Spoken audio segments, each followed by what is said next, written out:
All right. So, welcome to Investors Playbook, episode 5. Made it to episode 5. This is dope. All right. So, I'm Cornell Rowan. I'm Deshaun Edwards, and today we are talking all about retirement planning. All right.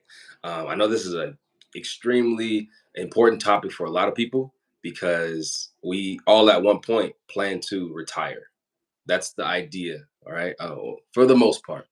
So, Cornell, we got a couple questions that we want to ask them. Kind of dig into kind of some of the facts about retiring and yeah. So let's get it started, man. All right. So, the first question we have is, how do I start saving for retirement? How do I start saving? So, how do you feel about this question? Because I know a lot of people our age don't really even think about retirement. And then they wait until they get into their 40s or 50s to even get started. So, what are your thoughts about retirement in general? All right. So I think saving for retirement. How do you start saving? The best way to answer that is to start saving right now. Some people think that, hey, you should have started 10 years ago. You should have started, we can't go back in the past. The best way to start saving for retirement is to start saving right now. We'll dig into the other things, but the younger you are, the better. But it does not mean that if you are 30, 35, 40, that you've missed the boat. You can still definitely save for retirement. And to start saving for retirement, you have to have a retirement account.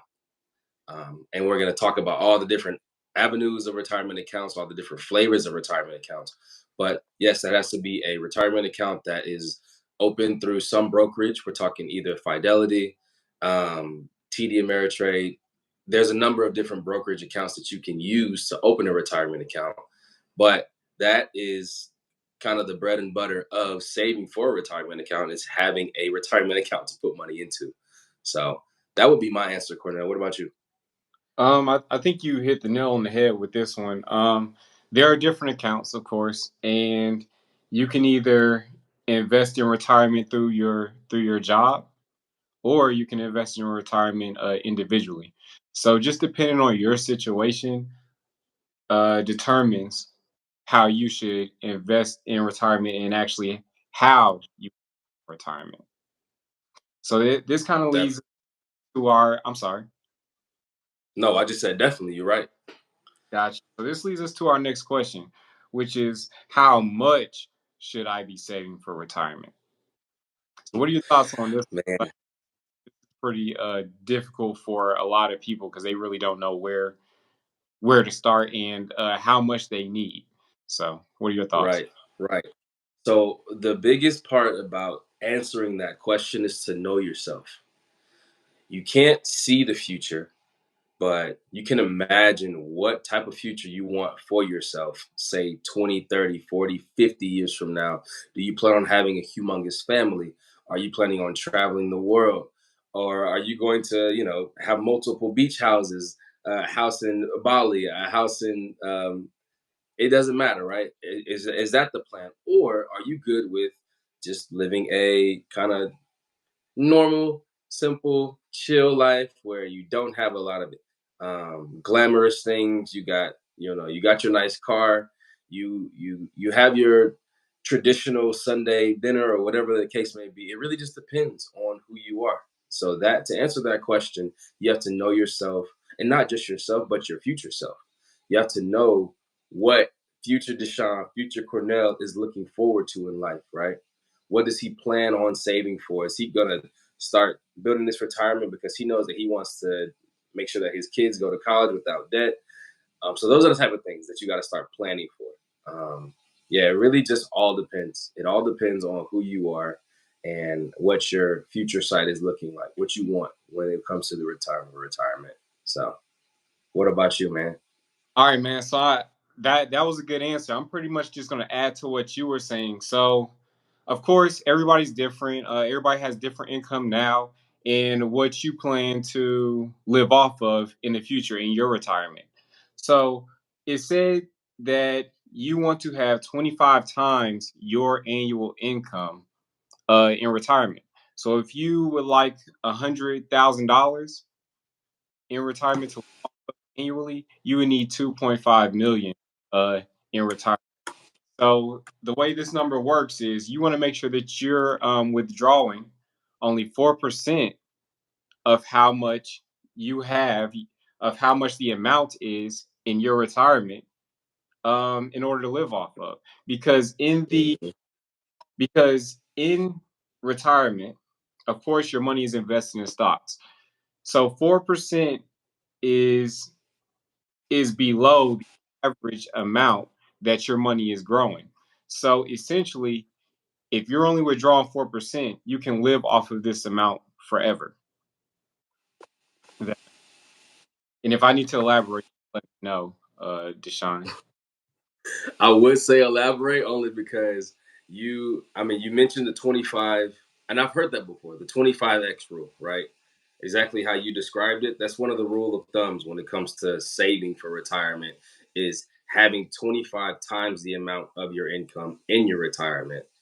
But the second part with the 4%, yeah, tap on that a little bit. Like the 4% means so, for example, if I want to withdraw 4% of my retirement or the money in my retirement every year, right?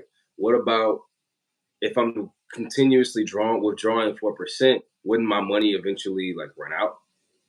So it would not run out because of the Hmm. fact that your money is growing more than 4%. So the average increase of the stock market is 7 to 10%. So if your money is growing 7% annually and you're taking 4% out, then it would never Mm. that make sense. I see. So I think that a lot of people also sometimes don't understand that as they're putting money into a retirement account, they are also investing in the stock market. I Right. don't know if people are aware of that, right? Like they think retirement and they think it just goes into some account and it sits there and waits for you to retire. But in reality, you putting your money into a 401k, into an IRA, you are investing that money into the stock market in some way, right? And that's something that I think a lot of people don't even think about or realize. So that's why I wanted you to tap on the 4% rule. And I am so glad that you said that because you're right, man. Because Yeah. me and you, we're heavy in the stock market. So when I talk about it, people are like, "Oh no, that's like gambling. That's like I would never do that." But they don't realize your life, your retirement is dependent on the stock market. Do you realize that you're Mhm. putting money in here in some type of way anyway? How do you plan on retiring? So you're right. Right. People have this bad feeling about the stock market and don't even realize their life depends on the stock market. Yeah. So I I'm think that the reason so it's a thing, it's almost like it's like a really bad game of telephone that people play. Because the same thing happened when I came out here and moved to LA. Everyone was like, stay out of oh, you live in Inglewood. Oh, that's crazy. You know Inglewood up to no good. But then they've never been. They've never visited this location. They've never even seen it. They've only heard stories or heard, and that's what it is with the stock market. They hear these crazy stories like, man, the stock market, you're gonna lose a lot of money if you don't know what you're doing. But that's when it's like, okay, let me learn. Let me figure out what I'm doing so that I'm not afraid of it. I'm not being, I'm not playing ostrich and digging my head in the sand. Because, like you said, retirement accounts pretty much rely on you investing in the stock market. So for you to just avoid it completely is almost like you saying you don't plan on putting money into retirement. So I think, yeah, like exactly how you said, man, people need to lose that the fear mindset and thinking that I need to just work a job and I don't even know, put money into a savings account and just kind of let that grow. It's like if you're putting money into a retirement account, you're putting money into the stock market. So I right. I just wanted to make that clear for people as well.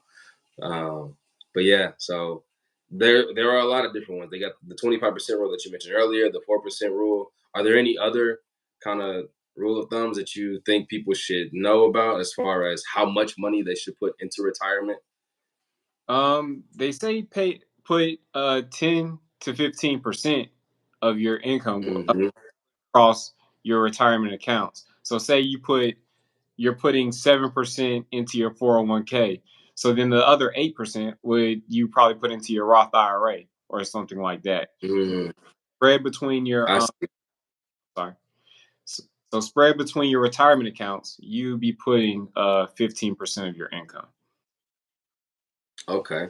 All right. I think this is a perfect segue if you're okay with that, because you just mentioned putting 7% into your 401k and then putting another 8% into your Roth. Aren't there situations where if you put money into your 401k, your job can match and put that an additional 7%? So you're getting 14% into a 401k in addition to the 8% that you're putting into your Roth. So you're blowing that 18% income rule out the water, right?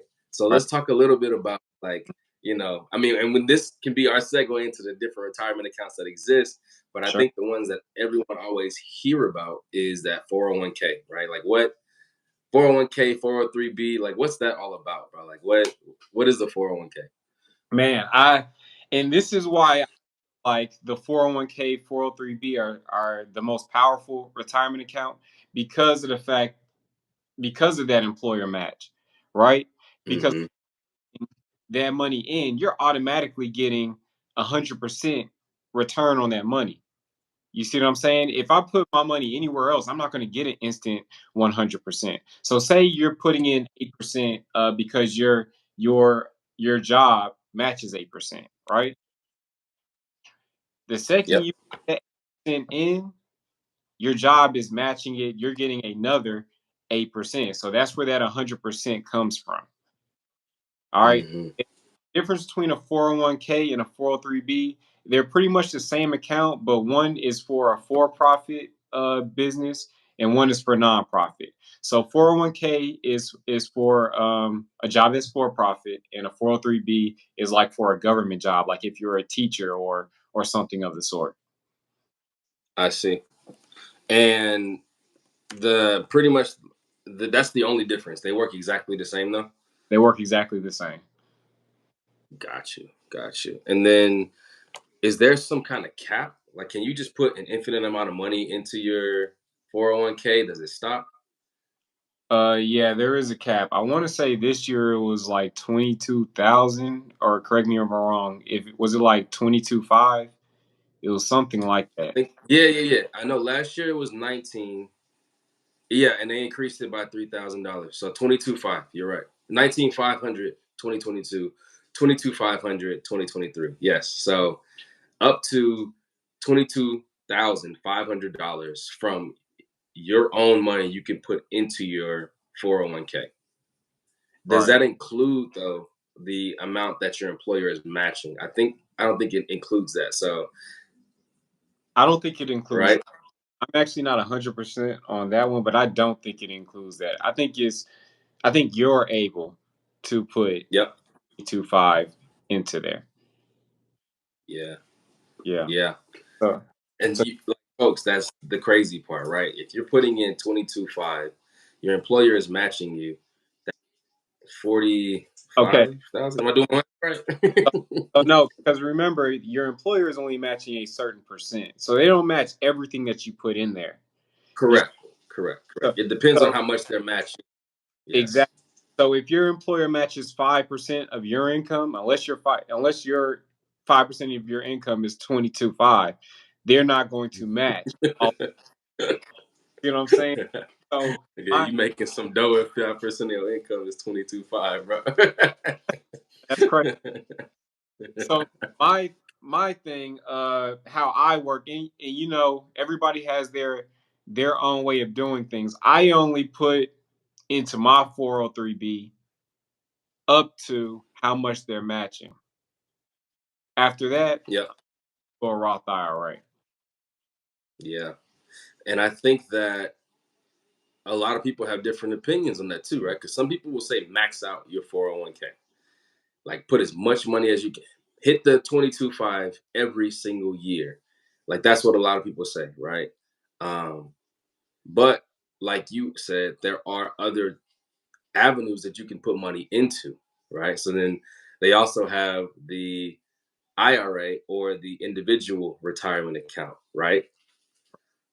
So what is the biggest difference between a 401k and an IRA? And before we move to that, I also wanted to say, like, yes, the 22.5 is the max for 401ks, but if you're over the age of 50, we mentioned this earlier, right? Like, it's not too late to retire. Like, they actually allow you to contribute more money if you're if you're over the age of 50. And I want to say it's an additional $7,500. So instead of just doing the 22.5, what is that? 30,000, 30,000. right? Yeah. $30,000. If you're over the age of 50, they call that the catch-up contributions. All Oh, right. Yeah, just in case if you have missed that, but if you're over the age of 50, you can definitely contribute more than someone like, me or you, Cornell, just to kind of make sure that, you are putting your money to use. So, so but I just wanted to throw that out before we move. My bad. Go ahead. no, that's real. I kind of want to get your opinion on how you feel about maxing out your 401k or 403b. How do you feel about that? I think if and you're gonna hear me say this a lot, it depends, right? I think that if you are maxing out your 401k, but you're struggling with expenses today, I think you should adjust and maybe not max out your 401k so that you can handle the situations of today. I think at minimum, you should put into your 401k enough to, like you said, get that employer match. But the moment you start like digging into your pockets and you're starting to kind of struggle, or you're penny pinching, or you're trying to figure out, all right, where am I going to get this from? And it's and money that you're putting into your 401k that you can use for um, bills or rent or mortgage or whatever expenses now. I think that that adjustment can be made. But if the money can be thrown into the 401k and it's not going to hurt you, by all means, max it out. It just depends on your situation. So Yeah. I guess in my head, it's like, okay, I'm putting this money into retirement, which is cool, it's to make sure I'm straight when time for retirement. But it's like, Right. instead of me putting money into a 401k past the match, of course I'm gonna get that match. That's free money. But instead of me putting money towards that, why I could be investing for now. You see what I'm saying? Like, I could try to invest for now so that I can retire early. I could put that money in a brokerage account. Of course, it doesn't have the tax benefits that a retirement account has, but I do feel like investing for now is important also. But what about when, like we said earlier, when you're putting money into a retirement account, you're investing in the stock market, right? So what's the difference? The difference is I can't pull out retirement money anytime I want. If I'm putting money into this brokerage account, I can retire at 40 if I have enough money in there. You get what I'm saying? Because I can use that money whenever I want. But if, So they're like, you're talking about the penalties that come with retirement, right? right, there are penalties Okay. for retirement. I guess I can go ahead and jump into that now. There there are penalties that come into retirement if you withdraw before the age of 59 and a half. Okay? So Oh, and a half, you can withdraw, you can make withdrawals on your retirement account without these penalties. Right now, the penalty is 10%, which is a lot if you have depending on the amount of money that you have on it in there. So if you have $1 million, yes. take 100,000 you just because you were took the money out early. Mm, okay. I see. Wow. Yeah, no, that makes sense. I think another reason why I would, to your point, invest into a brokerage account, like my own personal individual account, is because one of the downsides with the 401k is that you're limited to what you can buy. I can't I can't purchase Apple stock with my company's 401k. I can't purchase Tesla. I mean, unless I'm working for Tesla, but I can't just go and buy Tesla. It has to be within the guidelines of what they allow me to purchase. So I will say that that is one of the downsides of a 401k is that you're limited.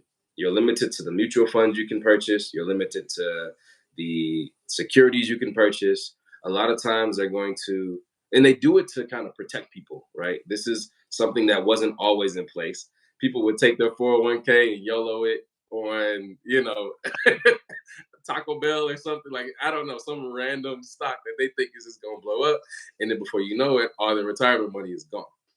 So companies decided to say, okay, we are only going to allow these purchases when it comes to people buying money with their 401k, and they create a lot of mutual funds and a lot of um, I don't know, I'm not sure the exact word, but it's basically a retirement account mutual fund where they put an age next to it, saying, "Oh well, this is the retirement account you want because you're age 27 and you're going to retire at 59.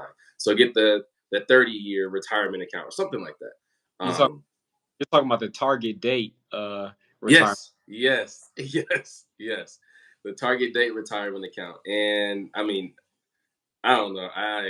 I think that if you are interested in being a navigator of your future, I would say look at what your money is going into. Watch how it grows each year or even each month. Right, the first year, see how your money changes. See if that target date retirement account is doing kind of how the rest of the market is doing.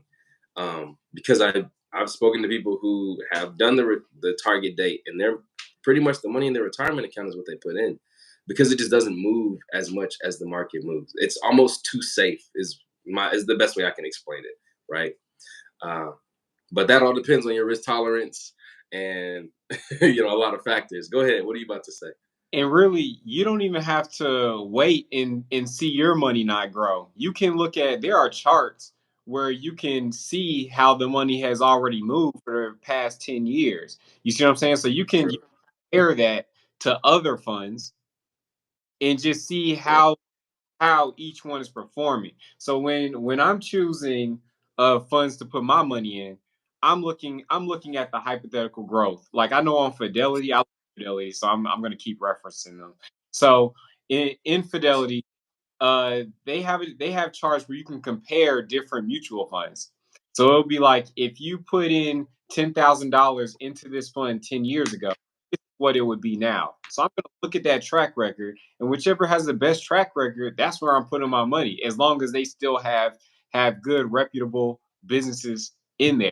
But usually the Right. the that are growing the most, they have things like Apple, Microsoft, Amazon. They have heavy hitters in those funds. So that's what I'm going to look at.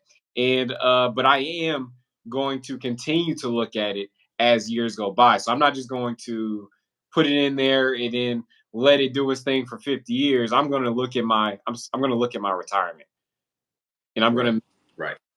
right. So I'm going to make sure that that's still a good investment 2 years from now, 5 years from now, 10 years from now, 30 years from now.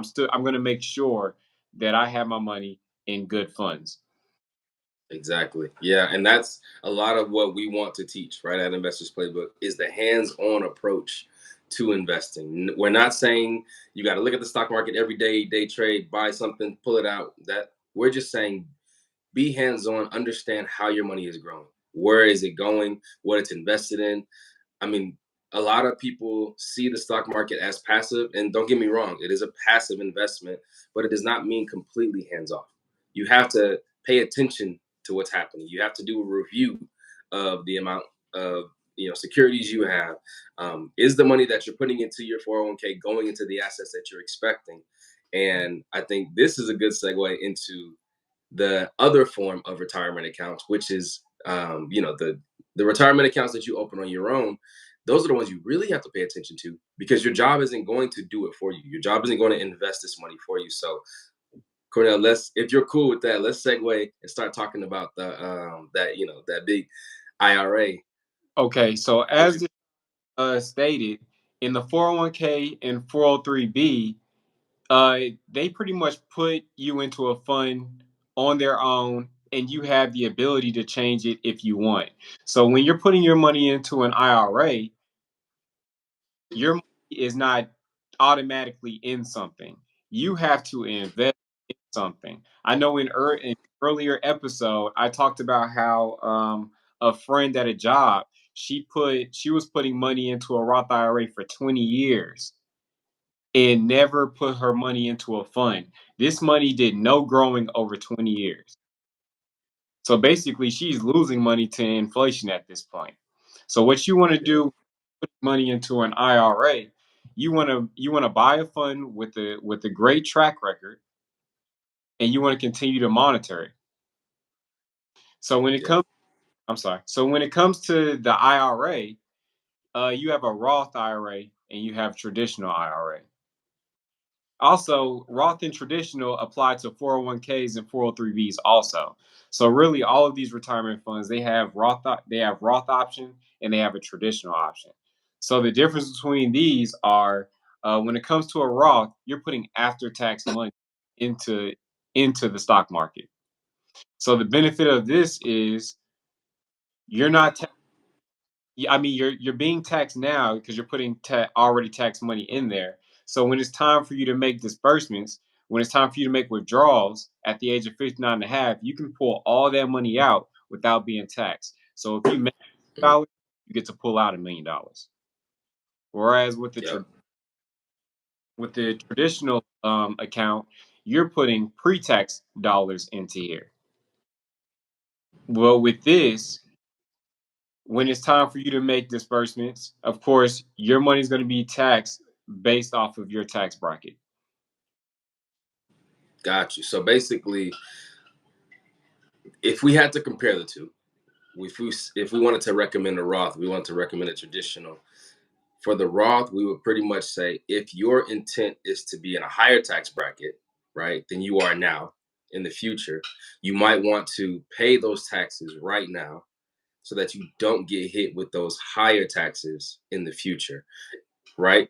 Right. Exactly. Okay, cool. And then with traditional, if you are intending to not make as much money, or if you plan on either being in the same or lower tax bracket in the future, then you want to go ahead and put the money in a traditional because the tax difference isn't really going to be much different, or it might even be lower in the future. Depends on how much money you plan on making, right? Is that kind of as with a traditional, you want to have a lower, you plan on being in a lower tax bracket, Roth, you plan on being in a higher tax bracket. That's pretty much the That basis of it. that's it. That's exactly what it is. And of course, people don't plan to have a lower income, right? So Right. Yeah. this really just if you didn't plan efficiently. So say you're getting started because remember we talked about how people don't really plan for retirement until they're near it. They're not really thinking about it.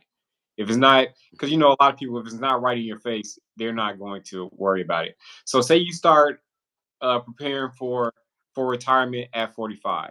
Yeah, you don't want to have a lower income when you retire, but you have to be realistic.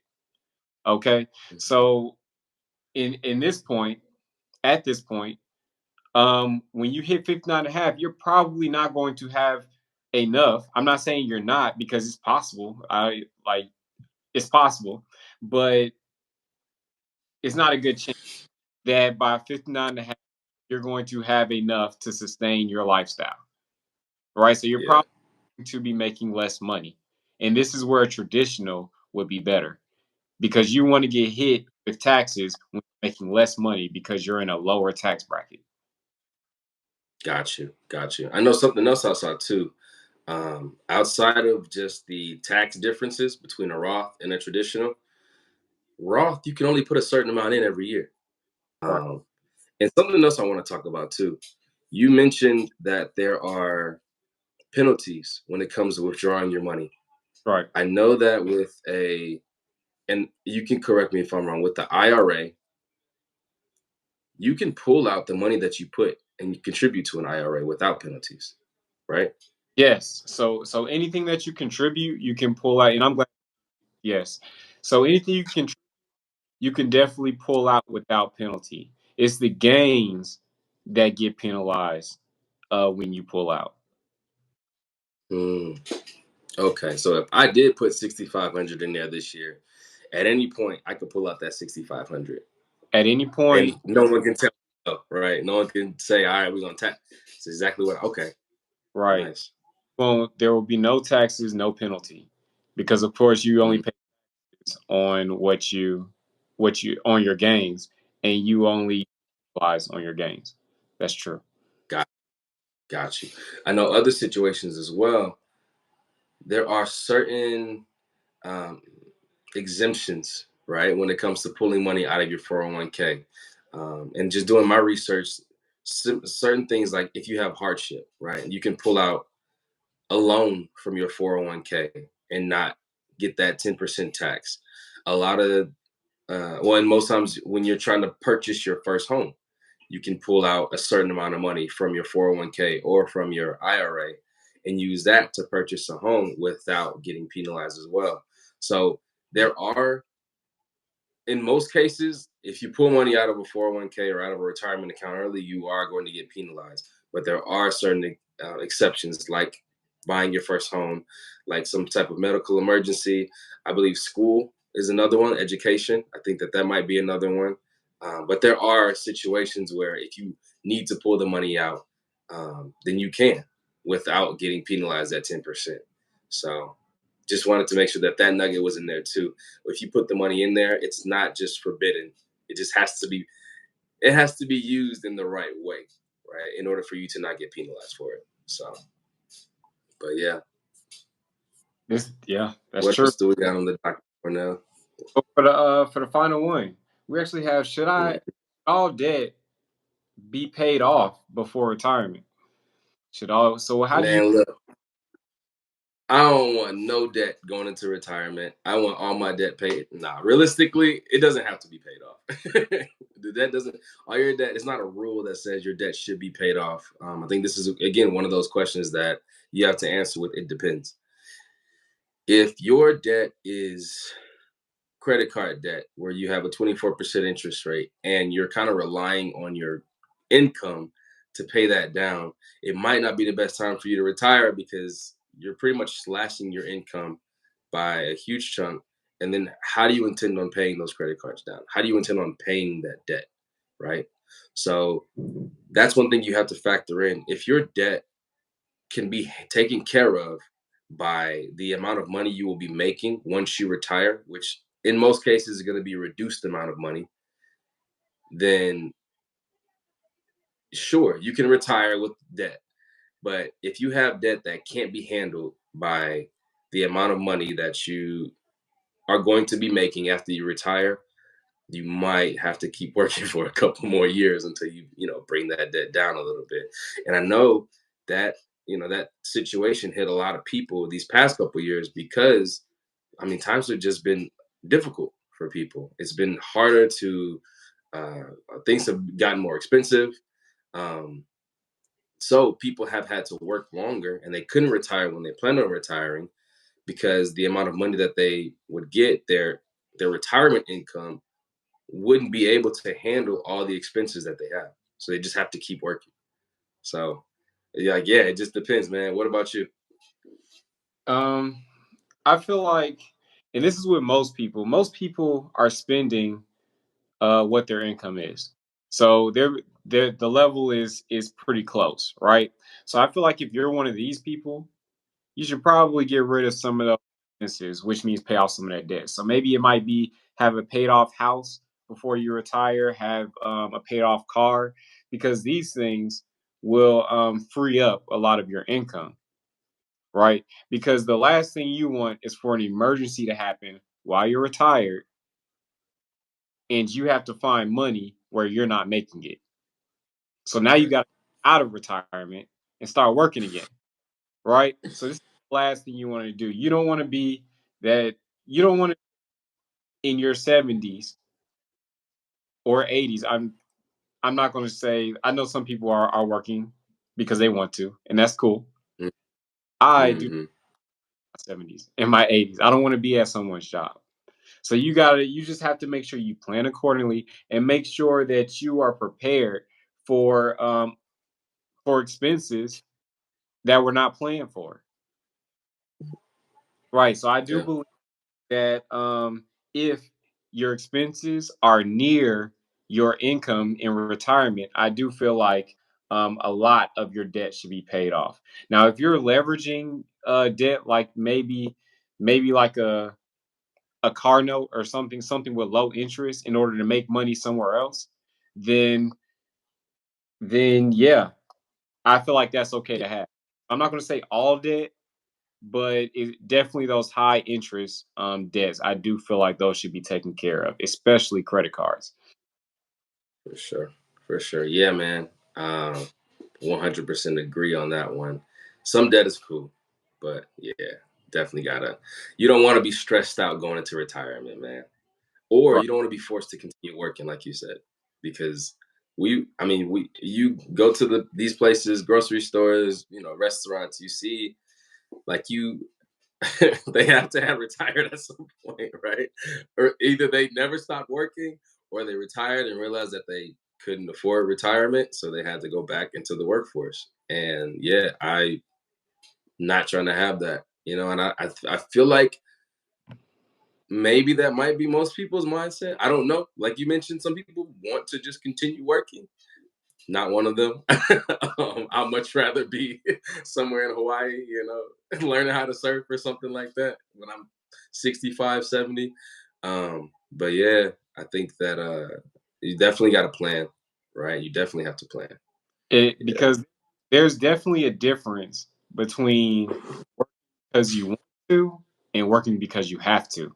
I feel like there's a completely different feeling to that.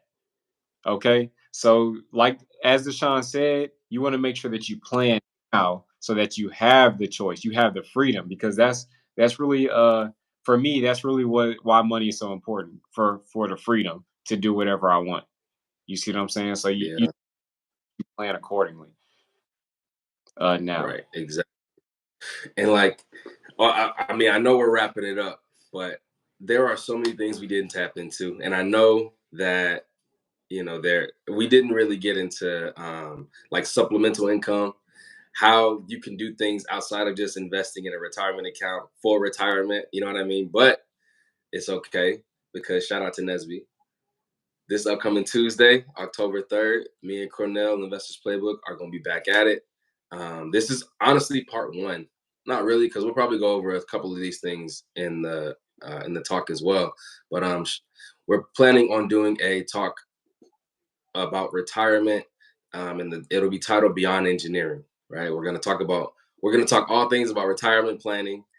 So we're going to go ahead and make sure that that information is put out there for you to register. Again, the time will be October 3rd, 6 p.m. Pacific time. Just wanted to make sure that people got that nugget.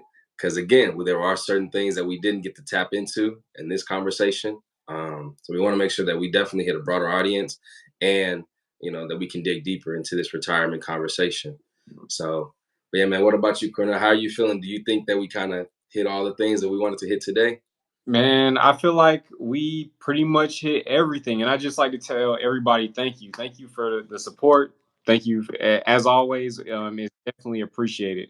And also, Investors Playbook does help with retirement planning.